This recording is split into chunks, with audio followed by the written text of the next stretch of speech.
नमस्कार, news for nation देख रहे हैं। मैं हूं आपके साथ वंदना। हमारे साथ हैं अभी पंचायती राज मंत्री सम्राट चौधरी और इनसे मेरा सवाल है कि सर, पंचायत चुनाव को लेकर के तारीखों का ऐलान कर दिया गया है, अधिसूचना भी जारी किया जाने वाला है, लेकिन बाढ़ से कुछ और भी बिहार के इलाके जो है प्रभावित हैं, तो उसमें बहुत बड़ी नहीं, देखिए, इसको फेज वाइज इसी के लिए लिया गया है कि चुनाव प्रक्रिया में जहां बाढ़ की स्थिति होगी वहां चुनाव लेट होंगे, कोरोना की स्थिति होगी तो वहां भी तुरंत सरकार सचेत होगी।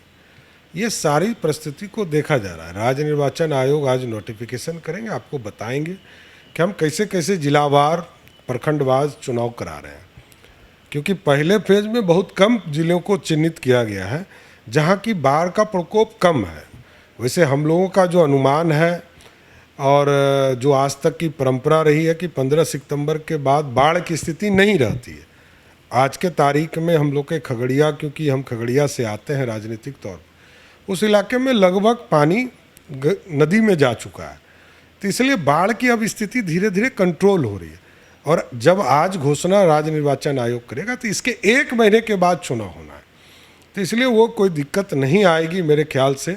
हत्या नक्षत्र पे भी हम लोगों का विशेष तौर पर ध्यान है, लेकिन राज्य निर्वाचन आयोग पूरी सूझबूझ के साथ इसके तारीखों का, प्रखंड वाइज कैसे चुनाव होंगे, कोरोना के गाइडलाइन कैसे होंगे, और बोगस वोटिंग पर भी राज्य निर्वाचन आयोग तय कर रहा है कि हम बोगस वोटिंग इस बार नहीं होने दें। सर, एक मेरा सवाल है कि पंचायती राज विभाग ने एक बहुत बड़ा डिसीजन लिया कि वीडियो को हटा करके नए अधिकारियों को जो वहाँ पे नियुक्त किया गया है, क्या इससे फायदा होने वाला है? देखिए, ये निर्णय पिछले जुलाई में ही सभी माननीय विधायकों ने विधानसभा सत्र के दौरान लिया और वहाँ से कानून बने। स्वाभाविक है कि प्रखंड विकास पदाधिकारी के पास अन्य बहुत कार्य थे और ज़िले में क्योंकि एडमिनिस्ट्रेटिव तौर पर प्रखंड विकास पदाधिकारी थे, तो इसलिए हम लोगों ने पंचायती राज को एम्पावर्ड करने के लिए कि पंचायती राज व्यवस्था फुल होल टाइमर 100% पंचायती राज को समय दे, ऐसे व्यवस्था किया कि बीपीआरओ को हम लोगों ने कार्यपालक पदाधिकारी प्रखंड में बनाया और डिस्ट्रिक्ट में जो उप विकास आयुक्त थे डिस्ट्रिक्ट बोर्ड में, उसमें भी एक एक्सक्लूसिव जो ऑफिसर है उसकी पोस्टिंग करने का निर्णय लिया है। चौधरी जी, आप एक युवा हैं और आपकी बातों को बहुत गंभीरता से ली जाती है। ये भी सवाल आया था कि जिसके पास 2 बच्चे हैं उनको पंचायती राज चुनाव में है जो कि कुछ समस्याएं आ सकती है, क्या वो चीज़ अभी भी रहेगी? नहीं, देखिए, कानून जब बनेंगे, देखिए ये नगर निकाय में ये कानून लागू है, लेकिन जब भी कानून इस पर बनेंगे तब से 1 साल का एग्जम्प्ट रहेगा। आज जो लोग भी बिहार में हैं उनको पूरी तरह स्वतंत्रता है चुनाव लड़ने का। कानून जब भी बने तो जितने पीछे के लोग हैं सबको 2 बच्चे हों, 2 से अधिक बच्चे हों, उसको लड़ने का अधिकार रहे।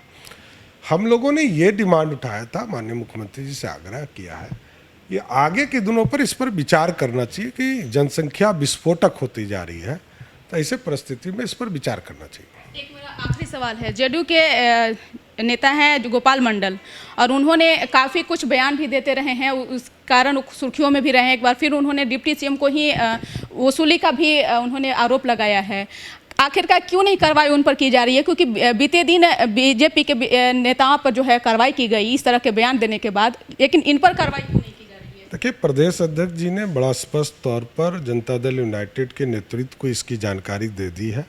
कल प्रदेश अध्यक्ष जी ने इसकी जानकारी भी दी लोगों को कि हमने आग्रह किया है जनता दल यूनाइटेड को, जिस तरह हम कार्रवाई करते हैं आप भी कार्रवाई करें। इसलिए सख्त है, पूरी पार्टी भी सख्त है और स्तंभ भी है कि इस तरह का बयान किसी माननीय विधायक का हो, ये अपने आप में दुर्भाग्यपूर्ण है। तो आप सुन रहे थे क्या कुछ कह रहे थे पंचायती राज मंत्री सम्राट चौधरी। हमने कई सवाल इनसे किए और सभी सवालों का इन्होंने जवाब दिया है। उम्मीद करते हैं कि आपको इनके सवालों का जो है जवाब अच्छा लगा हो और अपना कमेंट जो है जरूर बताइएगा। इस पर बस इतना ही। देखते रहिए न्यूज़ फॉर नेशन। नमस्कार।